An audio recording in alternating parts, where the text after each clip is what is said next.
The signal came at 0300 hours, when most of the crew on the monitoring station were asleep. Lieutenant Bagday was not asleep. He sat alone in the dark control room, watching the screens flicker with data from 1,000 distant stars. It was boring work. Nothing ever happened out here at the edge of known space. That was why they called it the graveyard shift. Then the signal cut through the silence like a knife. Bagday sat up straight. His coffee cup fell from his hand and shattered on the floor, but he did not notice. The signal was weak, broken, full of static. But the words were clear enough. Someone was dying out there. Someone was begging for help. He played the message again and again, cleaning up the audio, trying to understand every word. The voice belonged to someone young, someone scared. A female, he thought. She spoke in Universal Standard, the common language of the galaxy, but her accent was strange. She was not human. "This is the colony ship Hope's Garden of the Velki Federation. We are under attack. The Krath have found us. They have already taken 2 of our ships, 80,000 of our people, families, children. Please, if anyone can hear this, please help us. We cannot fight. We have no weapons. Our engines are failing. Please, someone, anyone." The message repeated, over and over. A loop of desperation sent out into the cold universe, hoping someone would answer. Bagday knew about the Velki. Everyone did. They were a peaceful species, small and gentle, with soft fur and 4 eyes that could see emotions like colors. They ate only plants. They had never fought a war in their entire history. When their son began to die, they built colony ships and set out to find a new home. They were refugees, nothing more.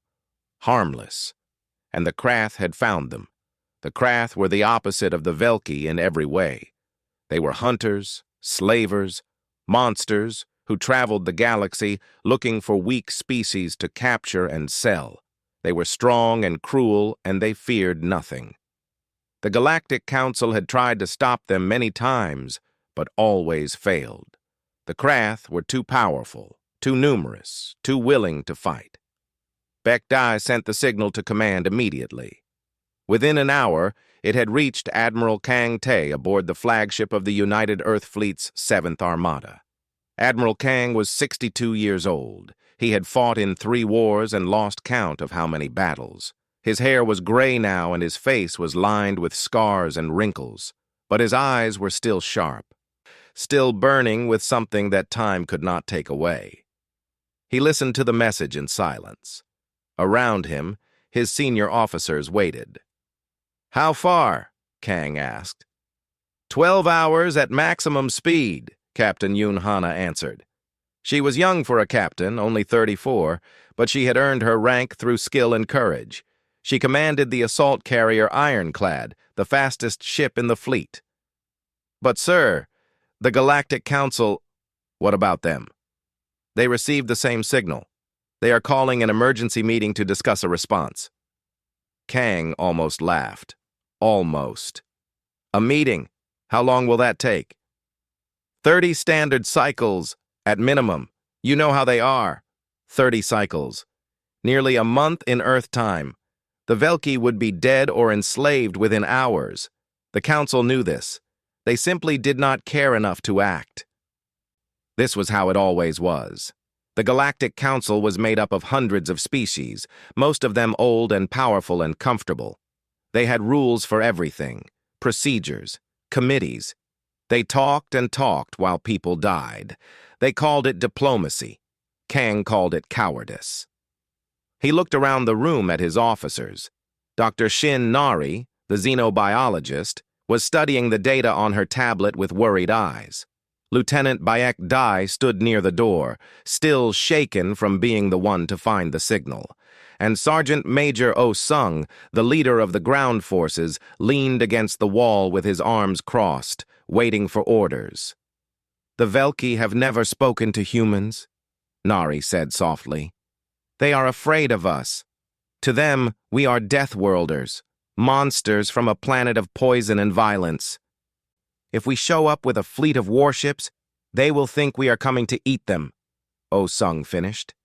He was a big man, all muscle and scars, with a voice like gravel, but there was no cruelty in his eyes, only tired sadness. Poor things. First the Krath, then us. We are not the Krath, Kang said. They do not know that. Kang stood up slowly. His bones ached. He was too old for this. He should be retired by now, sitting in a garden somewhere, watching his grandchildren play. Instead, he was here, at the edge of nowhere, listening to strangers beg for their lives. He thought about his grandmother. She had raised him after his parents died in the Second Pacific War. She was a small woman, thin and frail, but she had a strength in her that he had never seen in anyone else. She used to tell him stories about the old days, about the wars and the famines and all the terrible things humans had done to each other. But she also told him about the good things, the kindness, the sacrifice, the way people would risk everything to help strangers they had never met. The measure of who you are, she used to say, is what you do when no one is watching, when there is nothing to gain. No one was watching now. The Velki were not allies. They had nothing to offer. Saving them would bring no reward, no profit, no advantage. The Galactic Council would probably punish Earth for interfering. It was the smart thing to do nothing, the safe thing. Kang had never been very good at doing the safe thing. Signal the fleet, he said. All ships. Every captain who wants to volunteer. We move in 6 hours. Hana stared at him. Sir, this is not authorized. The council can write their reports after we are gone. I will take full responsibility. He looked around the room, meeting every eye. I am not ordering anyone. This is voluntary. Anyone who does not want to come can stay behind. I will not think less of them, but I am going, and I am going to bring those people home. For a long moment, no one spoke. Then Oh Sung pushed himself off the wall and smiled. It was not a nice smile. It was the smile of a wolf who had just found something to hunt. Well, he said, I was getting bored anyway. One by one, the others nodded. Hana, Nari, Bekdai. They were with him. Kang allowed himself a small smile. Then let us go save some lives. 6 hours later, the fleet departed. 47 ships burning bright against the darkness, heading toward a signal that most of the galaxy had chosen to ignore. They did not know what they would find. They did not know if they would survive. But they knew why they were going. And that was enough. The news spread through the fleet like fire through dry grass. Admiral Kang was calling for volunteers, not ordering, asking. Anyone who wanted to stay behind could stay. There would be no punishment, no shame. This was a choice. Within 3 hours, 47 ships had answered. Cruisers and destroyers, assault carriers and support vessels, even 2 civilian cargo ships whose captains had installed weapons on their hulls and painted their names in bright red letters, the Lucky Star and the Iron Will. They were not military ships, but their crews wanted to fight anyway. Captain Yoon Hana watched from the bridge of the Ironclad as the fleet gathered at the edge of the Sol system. She had served under Admiral Kang for 8 years. She had seen him make hard choices before. But this was different. This was not a battle for Earth or for human interests. This was a battle for strangers, aliens who had never even spoken to humanity, aliens who were probably terrified of humans. Do you think we can win? Lieutenant Bayek Day asked. He stood beside her, his young face tight with worry. He had been the one to find the signal. He felt responsible somehow, as if he had personally promised those Velki that help would come. I do not know, Hana admitted. The Krath are strong. Their fleet is bigger than ours. But we have fought worse odds before. Have we? She smiled, but there was no humor in it. Ask me again after the battle. In the main briefing room, Dr. Shin Nari stood before a holographic display, showing the command staff everything they knew about the Velki. The images showed small creatures, perhaps a meter tall, covered in soft gray fur. They had 4 eyes arranged in a diamond pattern on their faces, and their hands had 6 delicate fingers each. They looked fragile, harmless, like children. The Velki evolved on a garden world, Nari explained. No predators, no natural disasters, no competition for resources. They never needed to develop weapons or fighting skills. Their entire culture is built on cooperation and empathy. They can sense emotions. They feel what others feel. Violence causes them physical pain. Sergeant Major Oh Sung shook his head slowly. And the Krath found them. Of all the species in the galaxy, the Krath found them. The Krath hunt species like the Velki specifically, Nari continued. Weak, peaceful, easy to capture. The Velki make good slaves because they never fight back. They cannot fight back. It goes against everything they are. How many Krath ships are we looking at? Admiral Kang asked. Our intelligence suggests at least 200, maybe more. Warlord Gore commands this hunting fleet. He is one of the most successful slavers in Krath history. He has captured over 1 million slaves in his career. The room went quiet. 200 ships against 47. The numbers were not good. But Kang had seen bad numbers before. Numbers did not tell the whole story. The Krath are used to hunting prey that cannot fight back, he said. They are not used to fighting humans. That is our advantage. They do not know what we are capable of. Oh Sung grinned. It was the grin of a man who had been waiting his whole life for a fight worth fighting. Then let us teach them. The fleet made the jump to faster-than-light speed. The stars stretched into long lines of light, and then everything went white. For 12 hours, the ships traveled through the strange space between spaces, that impossible realm where the normal rules did not apply. The crews slept in shifts, ate their meals in silence, and checked their weapons again and again. Meanwhile, far away, the Velki colony ship Hope's Garden drifted through the darkness of the Valus Nebula. Its engines were dead, its shields were failing. Its hull was scarred with burn marks from Krath weapons. Around it, 15 Krath warships circled like sharks smelling blood. Inside the ship, 80,000 Velki waited to die. Young Timu sat at the communications console, her 4 eyes red from crying. She was only 16 years old by Velki standards, barely an adult. She had been trained as a communications officer because she had a gift for languages. She never thought she would use that gift to send a final message to a galaxy that did not care. Elder Pell stood beside her, his old hands resting on her shoulders. He was the leader of this colony, the one responsible for all these lives. He had tried so hard to keep them safe. He had chosen the route through the nebula because he thought the Krath would not look there. He had been wrong. Did anyone answer? Timu asked for the 100th time. No, child. Pell's voice was heavy with grief. No one answered. But I sent the message everywhere. To every frequency. Someone must have heard. The galaxy does not care about the weak. This is a lesson we are learning too late. Timu wanted to argue, but she had no words left. She looked out the window at the Krath ships. They were ugly things, covered in spikes and old bones, decorated with the trophies of their conquests. Soon her bones would join that collection. Her people would become slaves. Everything they had built, everything they had dreamed, would be lost. She thought about her mother, captured when the first ship fell. She thought about her little brother, only 8 years old, probably already in chains.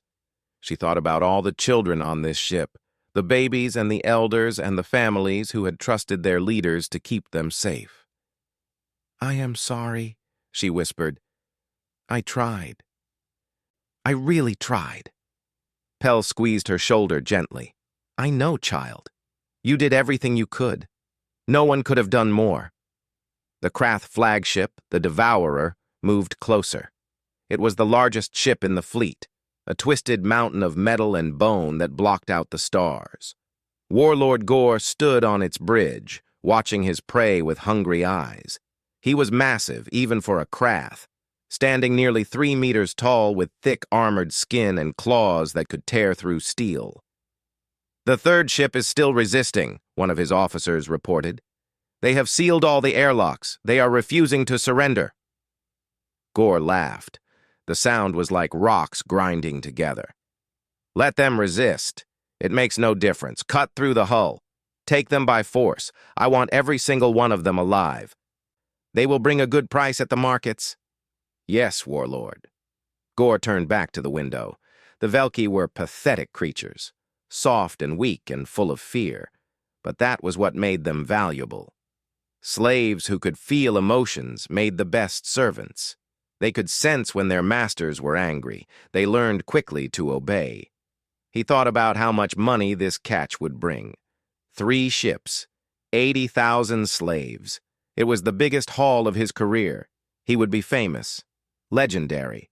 Other warlords would speak his name with envy for generations. Nothing could stop him now.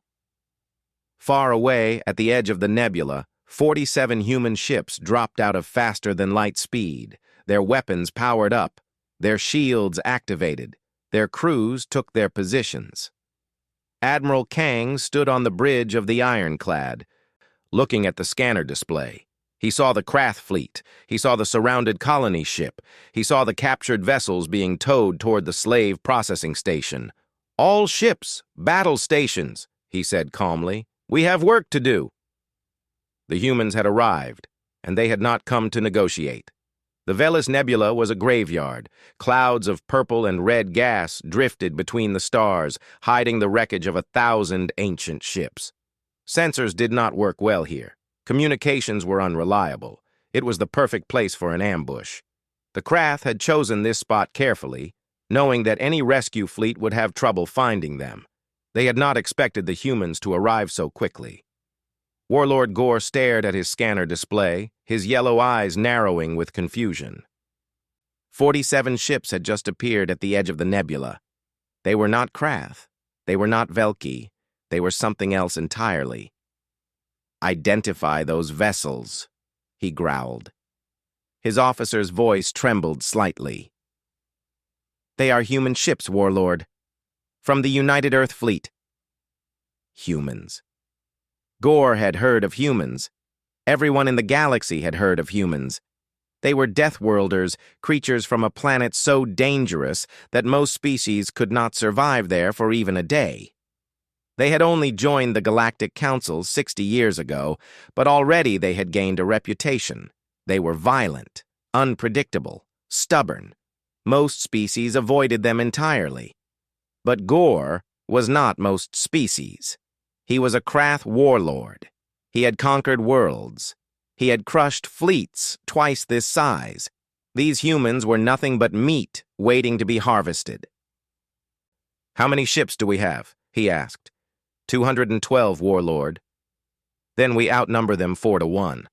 This will not take long." He opened a communication channel to the human fleet. "Humans, you are far from your territory. This is Krath space. Leave now, and I will not add your bones to my collection." The response came quickly. An older human male appeared on the screen. His face was lined with age and scars, but his eyes burned with something Gore did not recognize. It was not fear. It was not anger. It was something colder, more dangerous. "I am Admiral Kang Tae of the United Earth Fleet," the human said. His voice was calm, almost bored. "You have exactly 1 chance to release those colony ships and withdraw. Take it." Gore laughed so hard that his whole body shook. "You threaten me? I have crushed 100 species. I have burned worlds. I have—" The screen went dark. The human had cut the transmission. For a moment, Gore could not believe it. No one had ever cut him off before. No one had ever dared. He felt something strange in his chest, something he had not felt in many years. It took him a moment to recognize it. It was doubt. He pushed it away. "All ships, attack formation. Destroy the human fleet. Leave none alive. 200 Krath warships turned toward the human position. Their weapons powered up, filling the nebula with a sickly green glow. They moved like a swarm of insects, confident in their numbers, certain of their victory. Aboard the ironclad, Captain Yoon Hana watched them come. "Sir, they are moving into attack formation. 200 ships incoming." Admiral Kang nodded slowly. "Good. They are doing exactly what I expected." "What do you mean?" "The Krath are predators. They hunt weak prey. They are used to enemies who run, who hide, who beg for mercy. They do not know how to fight someone who fights back." He turned to face his officers. "All ships, attack formation Alpha. Target their weapon systems first. We want to disable, not destroy. There may be prisoners on those ships." "Yes, sir." "And Hana?" "Sir?" "Try not to scratch my ship." Hana smiled despite herself. "No promises, Admiral." The human fleet moved forward, not backward, not sideways, directly toward the Krath formation.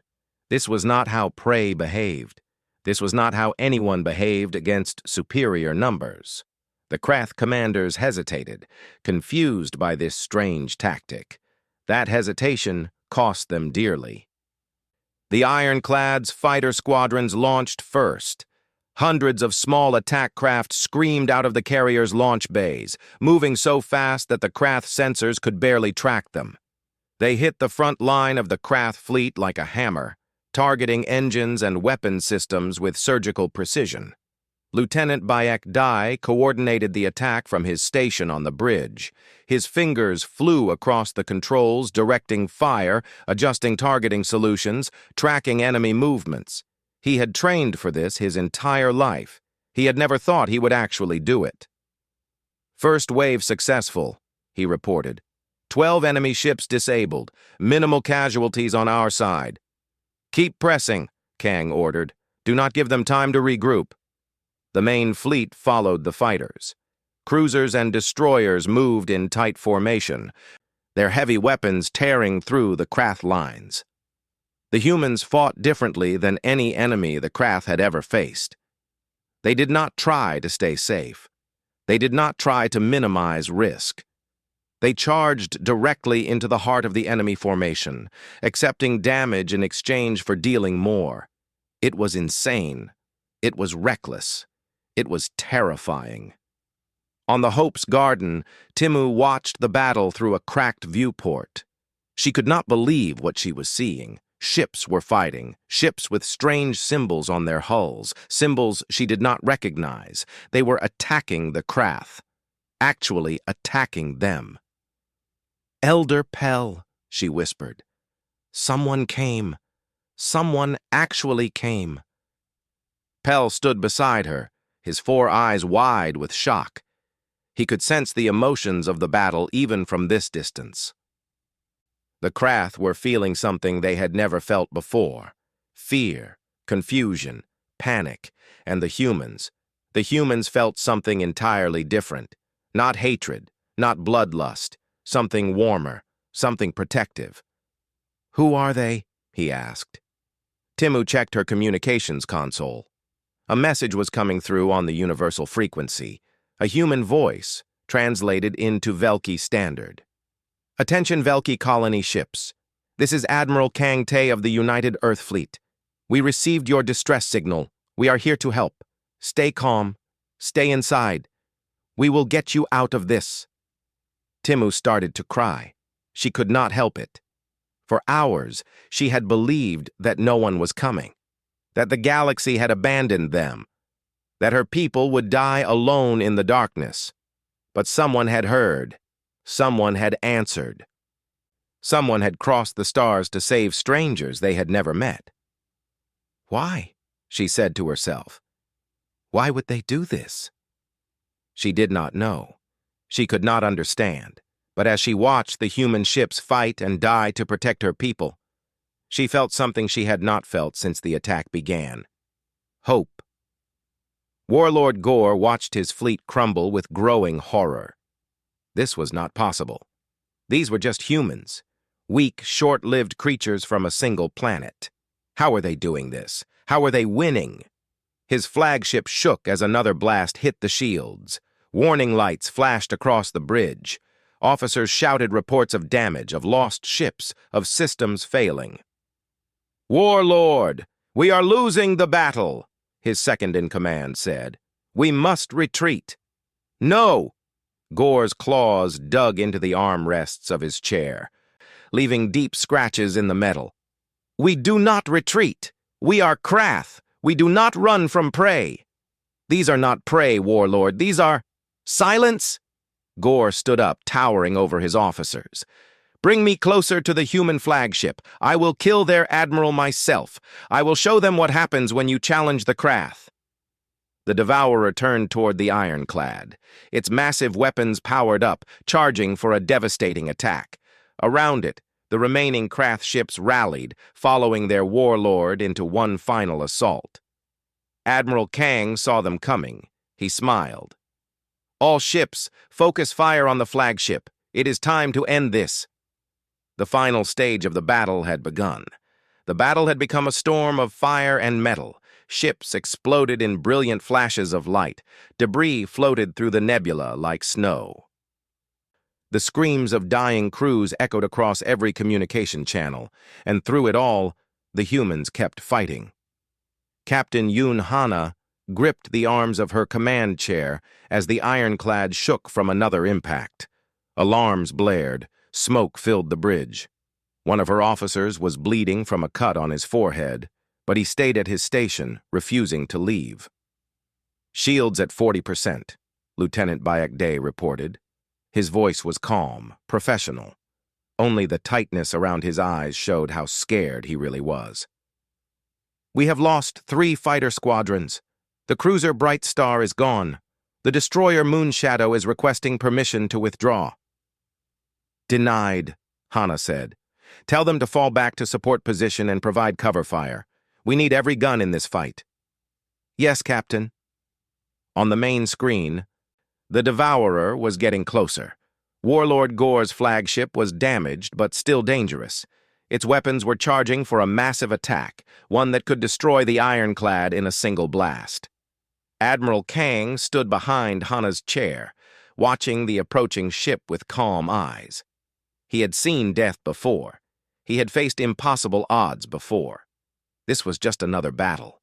Another choice between giving up and fighting on. He chose to fight. "All ships, concentrate fire on the Devourer's weapon systems," he ordered. "Disable their main guns before they can fire." 20 human ships turned their weapons on the Krath flagship. Missiles and energy beams crossed the darkness between them, slamming into the Devourer's shields again and again.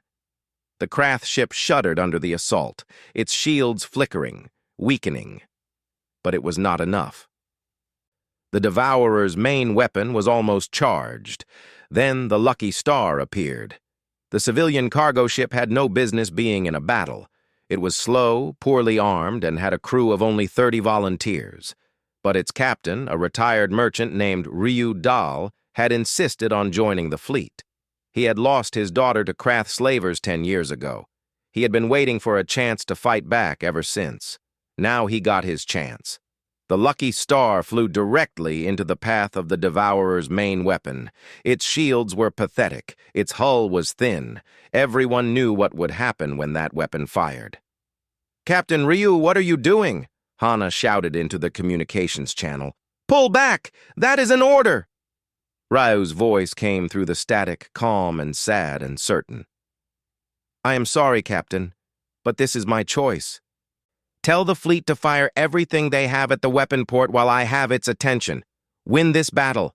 Save those people. Ryu, for my daughter."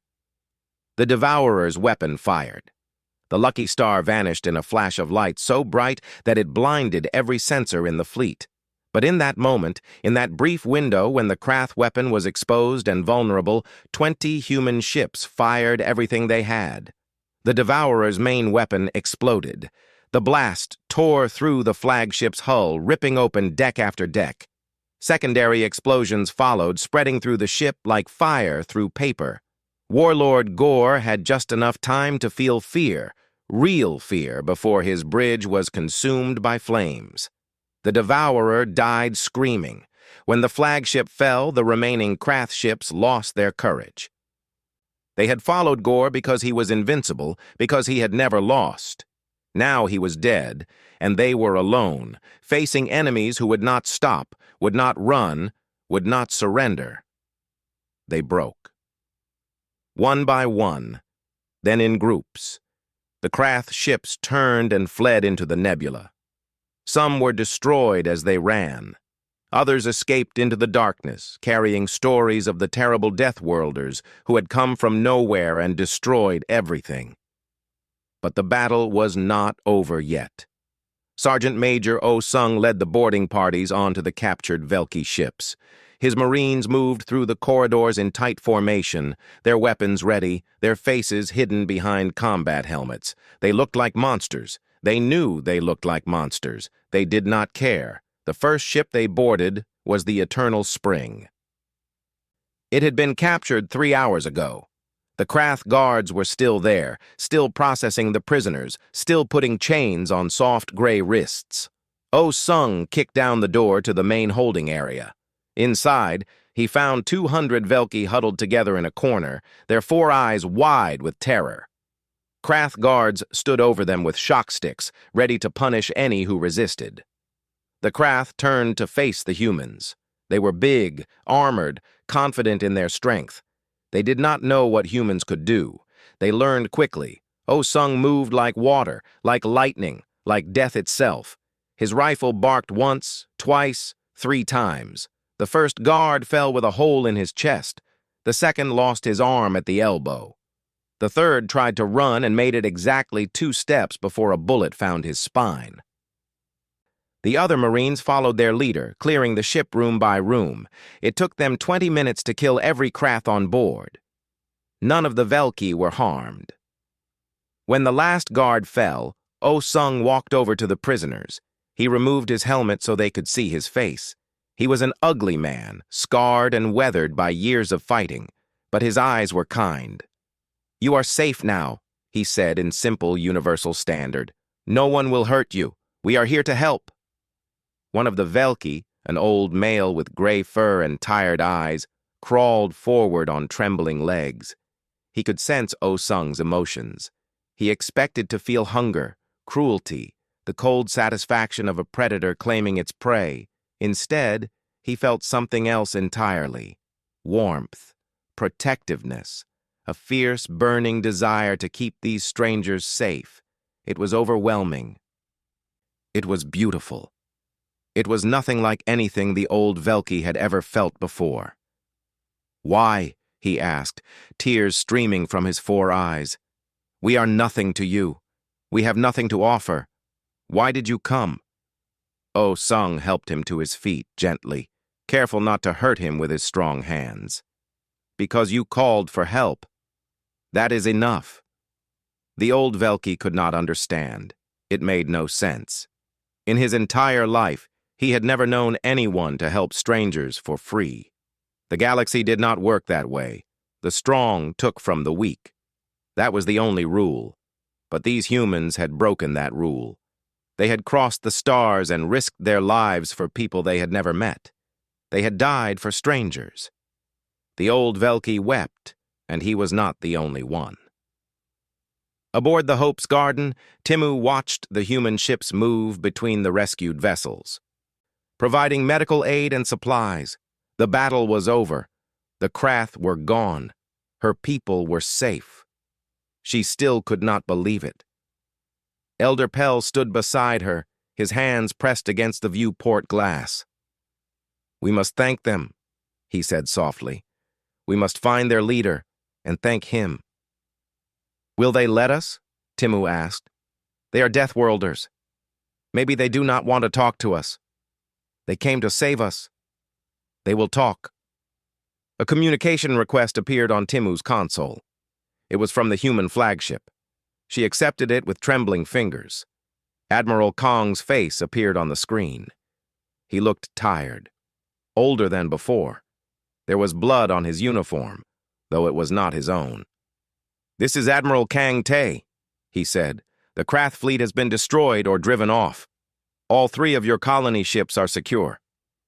Your people are safe." Pell stepped forward, his voice breaking with emotion.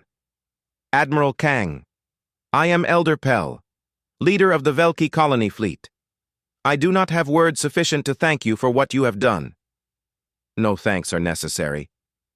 "But you lost ships. You lost people. For us."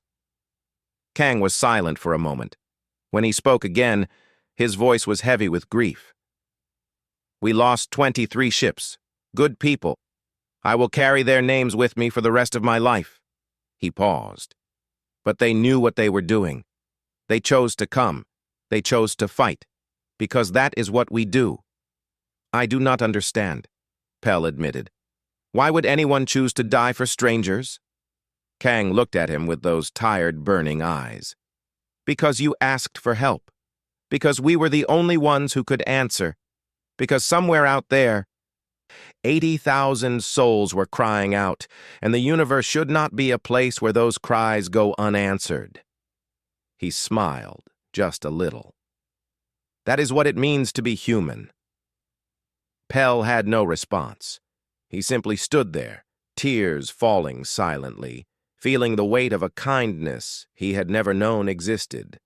The battle was over, but the story was just beginning. 3 days passed after the battle.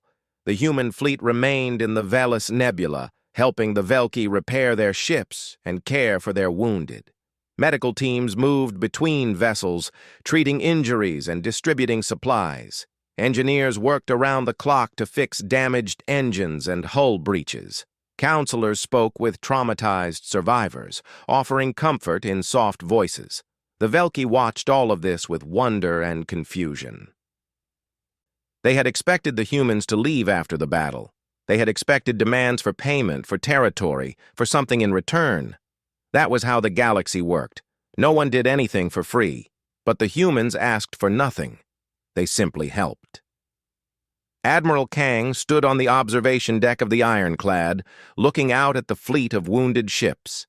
His body ached. He had barely slept in 3 days. The casualty report sat on his desk, waiting to be read, waiting to remind him of all the people who would never go home. 23 ships, nearly 2,000 lives, all gone. He knew their sacrifice had been necessary. He knew they had died for a good cause. But that knowledge did not ease the weight on his heart. Every name on that list was a person, a family, a future that would never happen. The door behind him opened. Dr. Shin Nari entered, followed by Elder Pell and young Timu. The 2 Velki looked small and fragile compared to the humans around them, but they walked with dignity, their 4 eyes clear and calm. "Admiral," Nari said, "Elder Pell asked to speak with you personally." Kang turned to face his guests. Up close he could see how delicate the Velki were. Their fur was soft as clouds. Their eyes reflected emotions like mirrors. They were beautiful creatures, gentle and kind and completely helpless in a universe full of predators. Something in his chest tightened, something protective and fierce. "Elder Pell," he said, "how can I help you?" Pell stepped forward slowly. "Admiral Kang, my people have asked me to speak for them. We have discussed what happened here. We have tried to understand why you came, why you fought, why you sacrificed so much for strangers." He paused, his voice trembling. "We do not understand, but we want to understand. Please, help me understand." Kang was quiet for a long moment. He thought about how to explain something that, for him, needed no explanation. It was like explaining why the sun rose or why water flowed downhill. It simply was. "Where I come from," he finally said, "everything tried to kill us. The weather, the animals, the diseases, even each other. For thousands of years, humans fought to survive against a world that wanted us dead. We should have gone extinct 100 times over, but we did not. Do you know why? Pell shook his head. Because we learned to protect each other. When the storm came, we built shelters for our neighbors. When the predators attacked, we stood together and fought them off. When the crops failed, we shared what little we had. We survived because we refused to let each other die alone. He looked out at the stars, his eyes distant with memory. That instinct does not stop at the borders of our species. It does not care about politics or profit or what the Galactic Council thinks. If someone is suffering and we can help, we help. It is that simple. Timu spoke up, her young voice barely above a whisper. But the Council, they are angry with you. They say you broke the rules. They want to punish Earth for what you did. Yes, Kang admitted, they probably will. There will be sanctions, investigations, angry speeches about unauthorized military action. He shrugged. I do not care. You do not care? Pell asked, confused. I would rather be hated for doing the right thing than loved for doing nothing. He turned to face the old Velki directly. Your people are alive. 80,000 souls who were going to be enslaved or killed. They are free because we came. That matters more than any political consequence. Pell felt the truth of those words wash over him like warm water. The Admiral meant every syllable. There was no hidden agenda, no secret plan. Just a simple, powerful belief that helping others was worth any price. The galaxy calls you monsters, Pell said softly.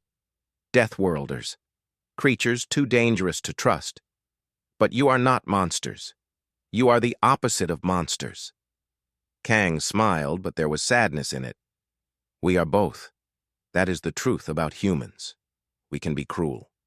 We can be violent. We have done terrible things to each other throughout our history, but we can also be kind. We can be brave. We can choose to be better than our worst instincts. He placed a hand on Pell's shoulder, gentle, despite its strength. That choice is what makes us human. The Galactic Council delivered their verdict 2 weeks later. Earth was formally censured for unauthorized military action in neutral territory. Trade restrictions were imposed. Diplomatic relations were frozen. The Council made it very clear that such behavior would not be tolerated again. Earth's response was polite but firm. They would accept the consequences. They would not apologize. But something else happened that the Council did not expect. The Velki colony fleet arrived at Earth's borders and asked for permission to settle there. They wanted to live near the humans who had saved them. They wanted to learn from them, to understand them, to become their friends. Earth welcomed them. Other species watched. They heard the stories about what had happened in the Velis Nebula. They heard about the humans who had crossed the stars to save strangers. They heard about the Krath fleet that had been destroyed, about the warlord who had died screaming, about the slaves who had been freed. Some species were afraid. They saw the humans as even more dangerous than before. If the Deathworlders could do this to the Krath, what could they do to others? But other species felt something different.